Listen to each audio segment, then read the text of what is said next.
நீ பூமியோட சொந்தக்காரன்றதே வேணாம்டா. நம்மளை ஏன் இப்படி வச்சிருக்கான்றது உனக்கு தோணுதில்ல? வலிச்சிருக்கல. உங்களை எல்லாம் அடுத்த கட்டத்துக்கு கூட்டிட்டு போராடின கொஞ்சம் பேத்துல பூமியை ஒருத்தட்டான். அவனை சாவ கொடுத்துட்டீங்க. அவன் ஒரு உசுறு 1000 உசுறு சமம். அவனை கொல்ல போறாயின்னு காது கேட்டதுமே வெளியே வந்து சொல்லியிருக்கணுமா இல்லையா? உன் பேரை பேத்தி மூஞ்சில கூட அவன் முகம் தெரியும் கணேசா. டெய்லி செத்து தான் என் பழைய போறான். இங்க வரியா? இப்பயாவது உண்மையை சொல்லு.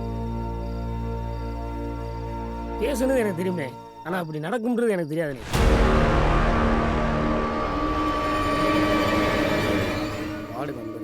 அப்போ நான் சொன்னேன்ல, ஆளு வேண்டாம், எல்லாம் சொல்லி தான் கூட்டி வந்திருக்கேன்.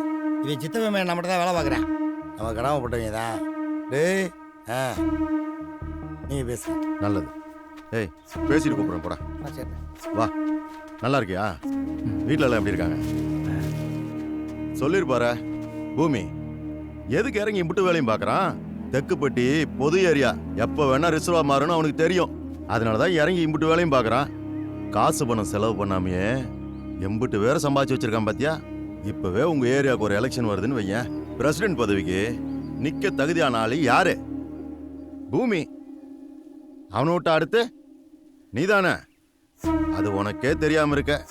அரசியல்ல முன்னுக்கு வரணும்னா நமக்கு முன்னாடி போயிட்டு இருக்கவன ஏறி மிதிச்சு போயிட்டே இருக்கணும். அனுபவத்துல சொல்றேன். அவன் இருந்தான்னு வைய கடைசி வரைக்கும் நீ உப்பு காஞ்சப்பான். அசிங்கமா சொல்லணும்னா அல்ல கைம்பாங்க. அவனை செய்வேன். நீ இல்லைன்னாலும் நான் செய்வேன்.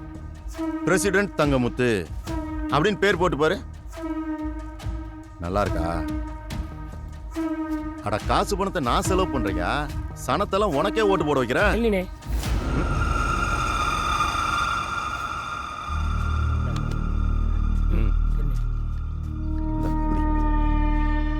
அட குடியா.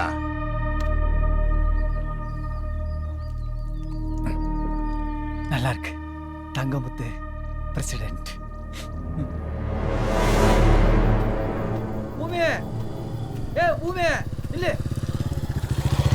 என்னடா மூர்க்கி அம்மாவை யாரை கையை வெட்டி விட்டாங்க.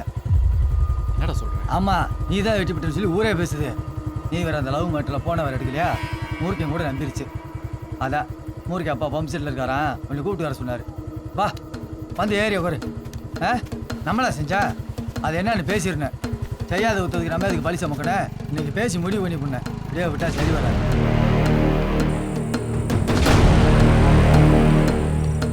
விடுமாமா, அதான் டிவி பேப்பர்ல எல்லாம் வந்துருச்சுல்ல, எல்லாம் முடிஞ்சு போச்சு. ஏய் இவளை கூட்டு போடா. தெரியாம லவ் பண்ணிட்டேன்னு சொல்லிட்டு வேற ஆளை பார்க்க சொல்லு.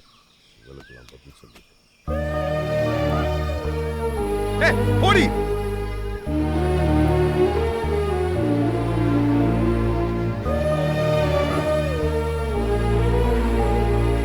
மாவட்டத்துக்கு இன்னும் போஸ்டிங் போடல. பொறுப்புல தான் இருக்கு. நம்ம நினைச்சது நினைச்சபடி பிசிறு தட்டாம நடக்கும்போது தாண்டா நம்ம ஜெயிக்கிறோம்ங்கிற புது தெம்பே வருது. பாரு, திரும்ப நம்ம கைக்கே வர அந்த பதவி.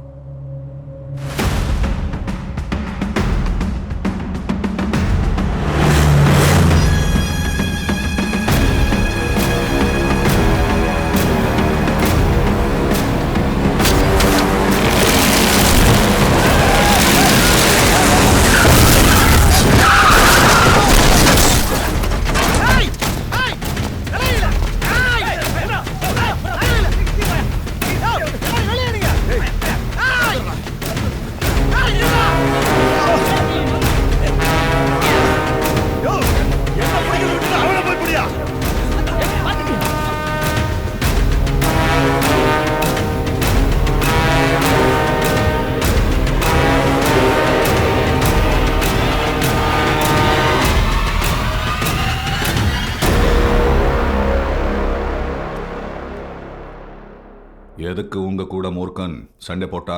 சார், நாங்கள் கட்சி கூட்டத்தில் கலந்துக்கிறக்காண்டி எல்லாரும் கமுதிக்கு போய்கிட்டு இருந்தோம் சார். போகிற வழியில் ரோட்டில் அவனை பார்த்தோம். அண்ணே சொன்னார், டேய் அவன் ஒரு கொலைகாரன்டா, அவனை பிடிச்சி போலீஸில் ஒப்படைங்கடான்னு சொன்னார். நாங்களும் சரின்னு சொல்லி ஒரு 7-8-10 பேர் இருந்தோம் சார். நாங்கள் கரெக்டாக பிளான் பண்ணி தான் சார் இறங்கினோம். ஆனால் அவன் எல்லாத்தையும் அடித்து நுறுக்கி விட்டு போயிட்டான் சார். இந்த காலத்தில் கொலைகாரனை பிடிச்சி கொடுக்குற அளவுக்கு நல்லவங்கெல்லாம் இருக்கீங்க. அப்படிதானே சார்? அப்படிதான் சார் சொன்னானுவன். உங்கெல்லாம் யாரும் அவனை இதுக்கு முன்னாடி பார்த்துருக்கீங்க? சார் நாங்கள் யாரும் அவனை பார்த்ததும் கிடையாது, அவன் கூட பேசுனது கூட கிடையாது சார். அது சரி, அண்ணே அண்ணேங்கிறீங்களே, அவரு இங்க சார் அவர் பேச முடியாத அளவுக்கு வாயிலே அடிச்சு விட்டாங்க சார். நல்லது பண்ணுன்னு சொன்னவனுக்கு வாயிலே அடியா? ஆ? ஆ. போங்க. Thank you sir. Thank you sir. மரியாதையா சொல்லிரு. சார் நான் பண்ணல சார். சார் இடியாப்பாவா என்னையா காலகாத்தால டிஎஸ்பி பொண்டாட்டி உடைய ரொம்ப திட்டிச்சா, அந்த கோவத்தில் இவன் மேலே காமிச்சிட்டு இருக்க, அதுவும் எஸ்பி ஆஃபீஸ் வாசம் அடிச்சுக்கிட்டு இருக்க. முன்ன மாதிரி இல்லை சார், செல்போனில் படம் எடுத்து யூடியூப்ல விட்டுக்கிட்டு இருக்காங்க. யோ உண்மை அதாயா உண்மை இருக்காப்லையா? இருக்காரு, உனக்காக தான் வெயிட் பண்ணிட்டு இருக்காரு. சீக்கிரம் வா. என்னையா எஸ்பி ஆஃபீஸில் உன்னை போட்டாங்க, வருமானமே வராதே. ரொம்ப இழுத்து விட்டு போயிடாதயா. வணக்கம் சார். என்ன சார் வர சொல்லியிருந்தீங்களாமே? என்னவா? யோ, எந்திரா மேல. நீ என்ன கெஸ்டா? பர்மிஷன் கேட்காம உட்காந்துருக்க? விசாரிக்க வர சொன்னேன். நீங்கள் எப்படி விசாரிப்பீங்கன்னு தெரியாது. கூலிக்காரன் குத்தமே பண்ணலைனானா தரையில் உட்கார வச்சு மிதிச்சு விசாரிப்பீங்க. அமைச்சர் சொந்தக்காரன் கொலானா இருந்தால் கூட சேரை போட்டு மரியாதை கொடுப்பீங்க. நீங்கள் ஒரு பப்ளிக் சர்வன்ட், என்னைய கூப்பிட்டீங்க. ஆஸ் அ சிட்டிசனாக நான் வந்தேன். ஆனால் ஒரு சிட்டிசனுக்கு என்ன மரியாதை கொடுக்கணுமோ அதை உங்களால் கொடுக்க முடியல. அதனால் எந்த கேள்விக்கும் இனி பதில் சொல்ல மாட்டேன். ஏய் mister listen. English. If you don't respect me, I won't respect you. If you want question me, go and get order from court. Understand? Come by the proper legal way. இதுவும் இங்கிலீஷ் தான். நீயே பேசிட்டியா தான்டா? ஒரு நிமிஷம் இல்லையா? யோ யோ sir, அவர் ஒரு lawyer sir, பேரு உண்மை. கோர்ட்டில் யாருமே உண்மை பேசலைங்கிறதுக்காக அவர் கோர்ட்டுக்கே போகிறதில்ல சார். ஊரோட விவசாயம் பார்த்துட்டு இருக்காரு.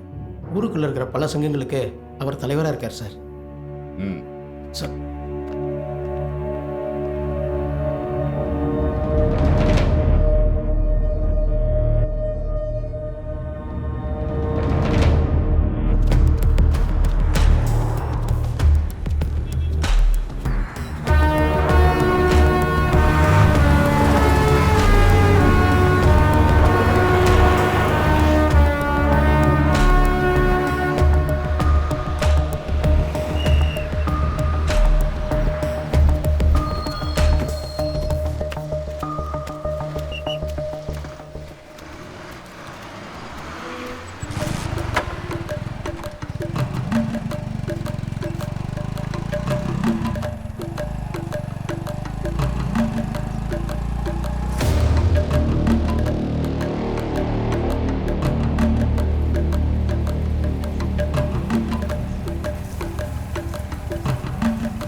அதான் டேய்.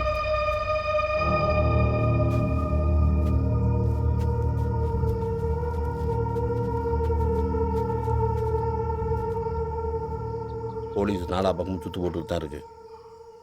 போலீஸையும் சாதாரணமாக இடம் ஓட்ட முடியாது மாப்பிள்ள. அவங்க நம்மளை நெருங்காமல் இருக்கணும்னா எந்த டெக்னாலஜியும் நம்மகிட்ட இருக்கக்கூடாது. அதுவும் இந்த ஃபோன் கருமத்தை தூக்கி எறிஞ்சாலே எவனாலையும் நம்மளை கண்டுபிடிக்க முடியாது. அதனால தான் அவன் ஃபோனை சாயல் ஊடியில் போட்டு விடானேன். போலீஸ் 30 கிலோமீட்டர் எங்கிட்ட உன்னை தேடிக்கிட்டு இருக்கட்டும். என் ஃபோனு திருச்செந்தூர் போயிட்டுருக்கு. டிரைவர் கொண்டு வரேன். சாயந்தரம் திரும்ப வந்ததை என்கிட்ட கொடுப்பான். எந்த ஒரு தகவல்னாலும் இவன் மூலியமாக தான் போக்குவரத்து இருக்கணும். இல்லை சாப்பாடுக்கு பண்ணலாம் வாங்கி கொடுத்துட்றா. முனிராஜ் ஓடி போய் சென்னையில் உட்காந்துருக்கானாமா. தகவல் வந்துச்சு. முருகா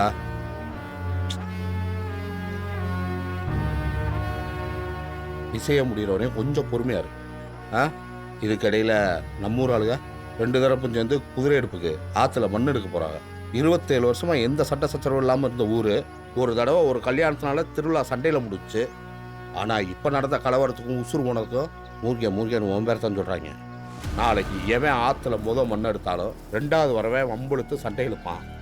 அங்கே யார் வெட்டிக்கிட்டு செத்தாலும் உன் பேர் தான் மாப்பிள்ள சொல்லுவாங்க.